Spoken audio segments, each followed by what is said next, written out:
கிறிஸ்துவில் அன்பர்களே, உங்கள் அனைவருக்கும் இயேசுவின் நாமத்தில் வாழ்த்துக்கள். இறையாசீர். இன்று ஜூலை மாதம் 20ஆம் தேதி 2025 பொது காலத்தின் 16ஆம் ஞாயிறு. இன்றைய நற்செய்தி வாசகம் லூக்கா நற்செய்தியிலிருந்து எடுக்கப்பட்டிருக்கிறது. 10ஆம் அதிகாரம், இறைவார்த்தைகள் 38 42 முடிய. இன்றைய நற்செய்தி பகுதியானது நம் அனைவருக்கும் தெரிந்ததே. பல முறை நாம் கேள்விப்பட்டிருக்கிறோம், படித்திருக்கிறோம், தியானித்திருக்கிறோம். மீண்டுமாக இயேசு இந்த வார்த்தைகள் வழியாக நம்மோடு பேச விரும்புகிறார். என்ன வார்த்தை? அன்று அந்த மரியாவுக்கு சொல்லிய வார்த்தைகள், அந்த மார்த்தாவுக்கு சொல்லிய அருமையான வார்த்தைகள். அன்று அவருக்கு சொல்லி மார்த்தாவின் கண்களை திறந்தார், வாழ்க்கையை புரிய வைத்தார். இன்று அதே வார்த்தை நமக்கும் சொல்லி வாழ்வின் படிப்பினையை புரிந்து கொண்டு வாழ கிறிஸ்து நம்மை அன்போடு அழைக்கிறார். என்ன வார்த்தை அது? இயேசு ஒரு நாள் ஒரு ஊருக்கு செல்கிறார். அது மார்த்தா மரியாவின் வீடு. மார்த்தா வந்து அவரை வரவேற்றார், உபசரிக்கிறார்.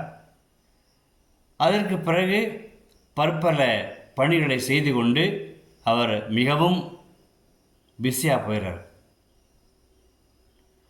மரியா, அவருடைய சகோதரி, இயேசுனுடைய காலடியில் அமர்ந்து அவர் சொல்வதை கேட்டுக்கொண்டிருந்தார். இதை இயேசு உற்று கவனிக்கிறார். ஒரு பக்கம் மார்த்தா பரபரப்பாக இருக்கிறார் பணிவிடை புரிவதில். ஆனால் அதைவிட கூடுதலாக இயேசு வந்த வீட்டில் அவரோடு அமர்ந்து அவர் பேசுவதை கேட்பதற்கு மரியாவுக்கு மனம் இருந்தது. மரியாவுக்கு அது புரிந்தது. இயேசு ஏதோ சொல்ல வந்திருக்கிறார், ஏதோ ஒரு செய்தியை கொண்டு வந்திருக்கிறார், அந்த செய்தியை நான் கேட்பேன் என்று சொல்லி அவருடைய காலடியில் அமர்ந்தார். தன்னையே தயார்படுத்தினார் மரியா. தன்னுடைய மனதை அவர் திறந்து வைத்து ஆண்டவர் பேசுவதை, இயேசு பேசுவதை கேட்க ஆரம்பிக்கின்றார். இதை பார்த்தவுடன் மரியா கோபம் கொண்டு அந்த நேரத்தில் மார்த்தாவை பார்த்து இயேசு சொல்லிய வார்த்தைகள், உயிருள்ள வார்த்தைகள். மார்த்தா, மார்த்தா, நீ பலவற்றை பற்றி கவலைப்பட்டு கலங்குகிறாய். இன்னைக்கு இந்த வார்த்தைகள் அன்பர்களே உலகத்தில் வாழுகிற ஒவ்வொரு மனிதருக்கும் பொருந்தும். பல்வேறு கவலைகள், பல்வேறு குழப்பங்கள், பல்வேறு நெருக்கடிகள், இன்னல்கள், இப்படி வாழ்க்கை சுழன்று கொண்டிருக்கிறது. பல்வேறு கவலைகள் நம்மை அமிழ்த்தி கொண்டிருக்கிறது. இந்த நிலையில்தான் இயேசு அன்று மார்த்தாவுக்கு சொல்லிய வார்த்தைகள் இன்று நமக்கும் இயேசுவால் சொல்லப்படுகிறது. இயேசுடைய அழைப்பு என்பது, வாருங்கள், என் காலடியில் அமருங்கள், என்னோடு உடனிருங்கள், நான் உங்களை நாடி வந்திருக்கிறேன், உங்களுக்காக வந்திருக்கிறேன், உங்களுக்கு ஒரு செய்தியை கொண்டு வந்திருக்கிறேன், உங்களோடு பேச விழைகிறேன், உங்களோடு பேச ஆசைப்படுகிறேன், அவருடைய வார்த்தைகளை சற்றே கேளுங்களேன் என்று இயேசு நம்மை பார்த்து கேட்கிறார். ஆக அந்த காலடியில் அமருகின்ற அந்த பாக்கியம், அவருடைய வார்த்தைகளை கேட்கின்ற பாக்கியம், இயேசு அதை பேசுகிற பொழுது அதை நமக்கு புரியும்படியாக பேசுவார். நம்முடைய சூழ்நிலை புரிந்து கொண்டு, நம்முடைய மன சோர்வை புரிந்து கொண்டு, நம்மை தேற்றுகிற வரையில், நமக்கு நம்பிக்கை அளிக்கின்ற வகையில் இயேசு நம்மோடு பேசுவார். அன்று மரியாவிடம் பேசினார், மார்த்தாவுக்கு அதை புரிய வைத்தார். இன்றும் நமக்கும் இயேசு அந்த மார்த்தாவைப் போல புரிய வைக்கிறார். நீங்கள் பரபரப்பாக இருக்கிறீர்கள். இன்றைய உலகம் மிக மிக பரபரப்பானது, மாற்று கருத்தே கிடையாது. இந்த பரபரப்பான உலகில் நாம் நம்மையே இழந்துவிடக்கூடாது. எப்படி இழப்பது? பரபரப்பாக இருக்கிற பொழுது நாம் நம்மையே மறந்து விடுவோம்.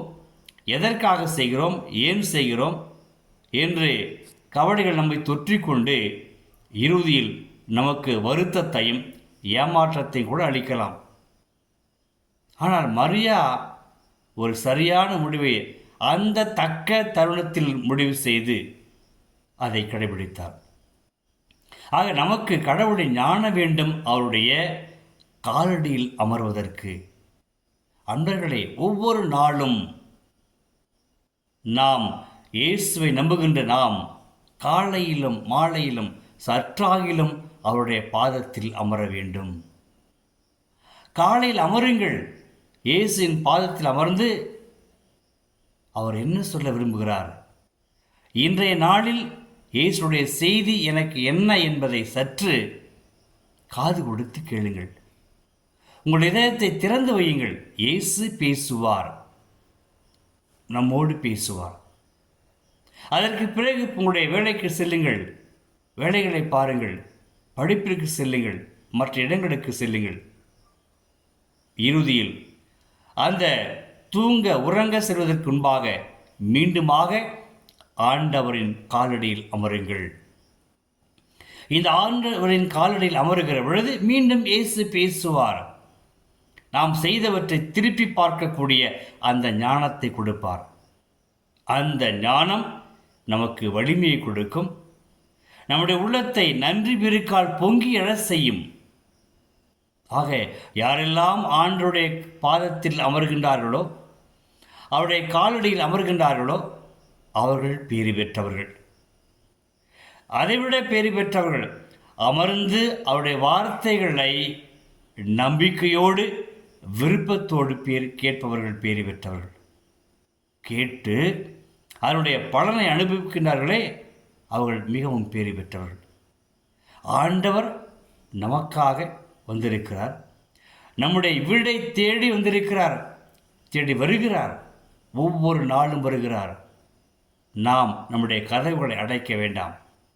கதவுகளை திறந்து விடுவோம். அவரை வரவேற்போம். வரவேற்று அவருடைய காலடியில் அமர்ந்து நாம் நல்ல தயாரிப்போடு இயேசுவின் வார்த்தைகளை கேட்போம். இன்று பல்வேறு செய்திகளை நாம் கேட்டுக்கொண்டு இருக்கிறோம். குறிப்பாக இன்றைக்கி வாட்ஸ்அப் அப்படின்னு வந்திருப்பாடு. வாட்ஸ்அப், ஃபேஸ்புக்கு, நிறைய ட்விட்டர், இன்ஸ்டாகிராம் அப்படின்னு நிறைய பக்கங்கள் இருக்கிறது. இந்த சமூக வலைதளங்கள் எல்லாம் நாம் கேட்கிறோம். யாரோ பேசியது, எதற்காகவோ பேசியது, பேசிக்கொண்டே இருக்கிறார்கள். நாம் கேட்டுக்கொண்டே இருக்கிறோம். ஆனால் வருவது என்ன, கிடைப்பது என்ன? நமக்குள் குழப்பங்களும் ஏமாற்றங்களும். எனவே இன்று அதுவும் முக்கியம்தான். ஆனால் எல்லா செய்தியுமே உண்மை கிடையாது. ஆனால் இயேசுவின் பாதத்தில் அமர்ந்தால், இயேசுவின் காலடியில் அமர்ந்தால் உண்மையை மட்டுமே இயேசு நமக்கு உணர்த்துவார். உண்மையை மட்டுமே இயேசு பேசுவார். நம்முடைய வாழ்வை வளப்படுத்துவார். நம்முடைய வாழ்வுக்கு ஒளியேற்றுவார். நமக்கு தேவையான நம்பிக்கையை கொடுப்பார். அவர்களே, மறந்துவிட வேண்டாம். இயேசு இன்று போல என்றும் ஒவ்வொரு நாளும் நம்மை நோக்கி வருகிறார். நம் வீட்டை நோக்கி வருகிறார். எதற்காக? நம்மோடு பேசுவதற்கு, நமக்கு நல்ல செய்தியை சொல்வதற்கு. திறந்து வைப்போம். இயேசுவின் காலடியில் அமர்வோம். இயேசுவின் அன்பு சீடர்களாக அவருடைய வார்த்தையை கேட்டு நாம் வாழ்வு பெறுவோம். ஜெபிப்போமா? அன்புள்ள தந்தையை, உம்மை போற்றுகிறோம், வாழ்த்துகிறோம், ஆராதிக்கின்றோம். இன்றைய நாளில் உமது செய்தியானது எங்களை பலப்படுத்துகிறது, எங்களுடைய அகக்கண்களை திறக்கிறது. ஆம் ஆண்டவரே, நீர் என்னை, எங்களை தேடி வந்திருக்கிறீர், தேடி வருகிறீர், நாளும் வருகிறீர். அவ்வாறு வருகின்ற உம்மை வரவேற்று உபசரித்து உம்முடைய வார்த்தைகளை கேட்க ஆவலோடு நம்பிக்கையோடு உமது காலடியில் அமர்கிற அந்த பெரிய பாக்கியத்தை எங்களுக்கு தாரும். உடைய பாதத்தில் அமர்ந்து உமது வார்த்தைகளை கேட்டு நீர் சொல்வதை கேட்டு ஆர்வத்தோடு கேட்டு அதை புரிந்து கொண்டு நாங்கள் வாழ்வாக்கிட எங்களுக்கு வரம் தாரும். இவற்றை உம்மகன் இயேசு கிறிஸ்து வழியாக ஜெபிக்கிறோம் தந்தையே.